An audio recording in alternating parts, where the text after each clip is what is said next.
Bonjour, donc aujourd'hui nous avons la chance d'accueillir Baptiste Bruno. Donc vous êtes directeur des partenariats au sein de Quorum l'épargne. Bonjour Baptiste. Bonjour Jonathan, merci pour votre accueil. Alors on est ravis de pouvoir échanger avec vous. On sait que vous êtes dans une période de travail intense et c'est vrai que suite à cette période de confinement qui a été sans doute un peu difficile pour tout le monde, et ben on voulait savoir un peu comment ça s'était passé au sein de Quorum cette période. Comment ça s'est passé pour vous et vos équipes?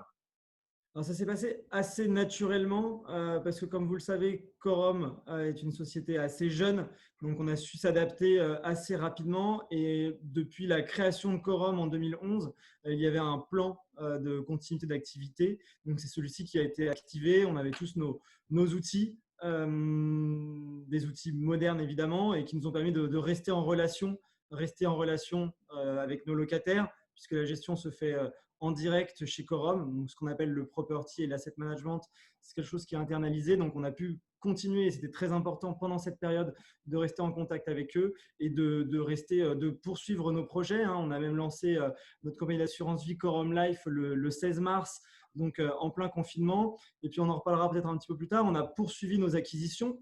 Alors certes, pendant cette période, nous n'avons pas pu visiter d'immeubles et nous tenons à visiter chacun des immeubles que nous achetons. Donc pendant quasiment 2 mois, 2 mois et demi, nous n'avons pas pu réaliser de visite d'immeubles.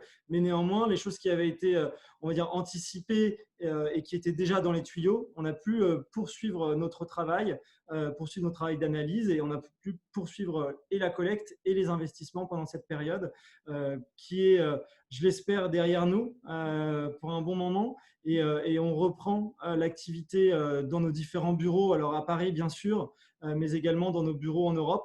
Et depuis quelques semaines maintenant, les visites d'immeubles par nos équipes d'investissement ont recommencé. Donc c'est plutôt une bonne nouvelle et c'est bon signe. Bon, donc on voit en tout cas que quelque part vous étiez déjà organisé. Je sais que votre fondateur aime bien dire que vous êtes une fintech, vous êtes une fintech, une proptech dans l'organisation. C'est vrai que c'est important quelque part ce que vous soulignez sur le fait d'avoir une gestion qui soit internalisée, d'être internalisée. Ça permet d'être plus en contact avec les locataires. C'est quoi l'intérêt de gérer?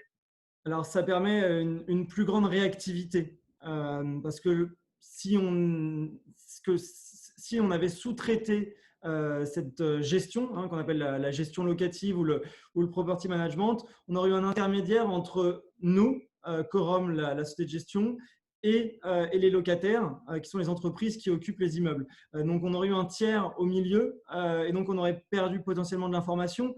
On aurait surtout perdu de la réactivité. Le fait d'avoir internalisé cette compétence dès le début, dès la création de Quorum Origin en 2012, ça nous permet d'avoir cette réactivité et de négocier en direct avec nos locataires pour les accompagner au mieux et pour essayer de trouver des solutions. On a reçu, je crois que c'est 50% des locataires qui nous ont sollicité pendant cette période. Parfois, c'était simplement pour essayer de négocier, on va dire, par opportunisme. Et d'autres fois, ils avaient de réelles difficultés dans certains cas. Et dans ce cas-là, on a essayé de les accompagner au mieux parce que notre souhait, évidemment, c'est de maintenir le rendement, d'encaisser évidemment des loyers pour pouvoir distribuer ces dividendes. Donc, plutôt que d'avoir un locataire qui ne paye plus du tout son loyer, on a préféré, dans certains cas, négocier des échéanciers, négocier des reports. Comme vous le savez peut-être, dans l'immobilier professionnel, les loyers sont quasiment tout le temps des loyers qui sont trimestriels. Et bien là, dans certains cas, on a accepté de mettre en place des loyers mensuels afin de préserver la trésorerie des locataires et de leur demander un effort un petit peu moins important. Donc l'idée, c'était vraiment un accompagnement dans la durée, parce que certes, nos clients sont les associés de Quorum Origin, Quorum XL et Eurion, mais on considère également que nos locataires sont des clients. Et c'est pour cette raison qu'on a essayé de trouver des solutions et de satisfaire à leurs besoins finalement. Alors, c'est vrai que quelque part, c'est important ce que vous évoquez de pouvoir être proche de ses clients locataires. C'est très rare d'entendre ce discours-là. Vous parlez voilà, de ces demandes que vous avez eues de la part des locataires. Quel est l'état des lieux qu'on peut avoir à peu près à quelques jours près sur vos deux SCPI, Quorum Origin et puis Quorum XL? Alors, on a effectivement un état des lieux qui est fait de manière hebdomadaire. On a une page dédiée sur notre site internet. Sur la première page, on a communiqué auprès de nos partenaires et auprès des associés, donc des clients. À ce jour, on pense que la plupart des demandes sont derrière nous, parce qu'on en a eu beaucoup qui ont été traitées dans chacun des cas. Euh, Peut-être qu'il y en aura d'autres d'ici la fin de l'année, mais on pense que le gros de la vague est derrière nous. Donc, on a essayé de mesurer l'impact de ces reports, de ces échéanciers, de ces négociations sur les dividendes de Quorum Origin et Quorum XL. Et si je reprends simplement les objectifs de rendement de nos deux SCPI, et encore une fois, ce n'est qu'une simulation et un atterrissage au 31 décembre 2020, mais sur un objectif de 6% pour Quorum Origin, on aurait un atterrissage, en prenant compte justement de ces négociations, on aurait un atterrissage à 5,89% d'ici la fin de l'année. Et si je prends Quorum XL, elle est un petit peu moins touchée, puisque si je prends l'objectif de Quorum XL de 5%, on a un atterrissage au 31 décembre qui est de 4,94. Donc un impact moins important sur Quorum XL. Encore une fois, on a des baux longs sur ces deux SCPI. On a quasiment 8 ans sur Quorum Origin de bail ferme restant à courir.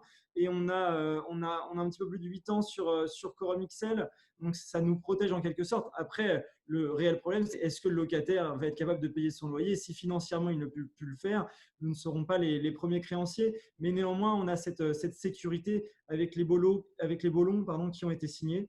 Donc, voilà l'impact. Après, depuis le début de l'année, si on reprend les dividendes qui ont été versés, comme vous le savez peut-être, et sinon je le rappelle, nos SCPI distribuent des loyers mensuels. Et donc sur Quorum Origin, on est quasiment à 6%. Et sur Quorum XL, on est à 5,99 depuis le début de l'année. Donc on est encore bien au-delà de l'objectif de rendement de Quorum XL puisqu'il est de 5%. Donc on va dire que voilà, il y a eu beaucoup de travail, beaucoup d'échanges, beaucoup d'analyses, beaucoup de discussions. Mais aujourd'hui, on pense qu'une bonne partie, encore une fois, est derrière nous.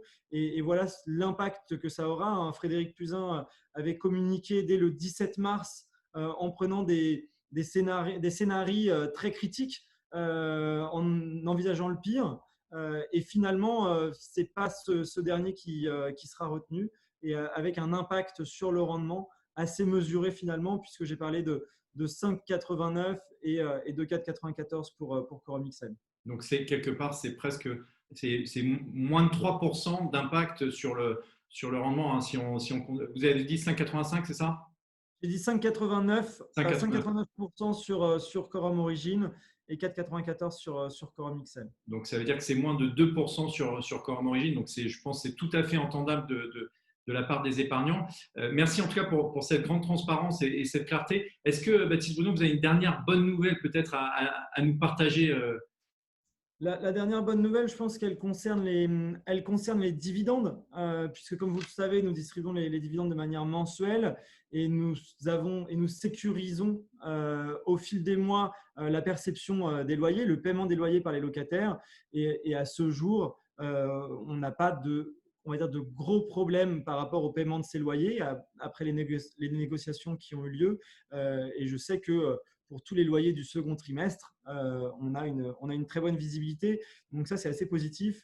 Et c'est ce qui est positif aussi et qui n'est pas, on va dire, une bonne nouvelle immédiate. Mais vous le savez, chez Quorum, on va dire qu'on a une stratégie assez opportuniste, aller acheter en bas de cycle quand c'est possible et en tout cas regarder des classes d'actifs qui sont parfois décriées ou qui sont moins à la mode. Et nous, on voit cette période, on pense qu'elle va laisser des opportunités derrière elle et on va pouvoir aller les saisir avec Quorum Origin, puisque on pense que ça va rebattre un petit peu les cartes des marchés immobiliers de la zone euro que l'on considérait très cher. Et au mois de janvier 2020, on avait complètement limité le développement de Quorum Origin parce qu'on avait fait cette promesse de 6%. Et on pense que cette crise va laisser derrière elle un certain nombre d'opportunités que l'on va pouvoir saisir et donc maintenir ce rendement et créer de la valeur sur le long terme parce que c'est notre promesse.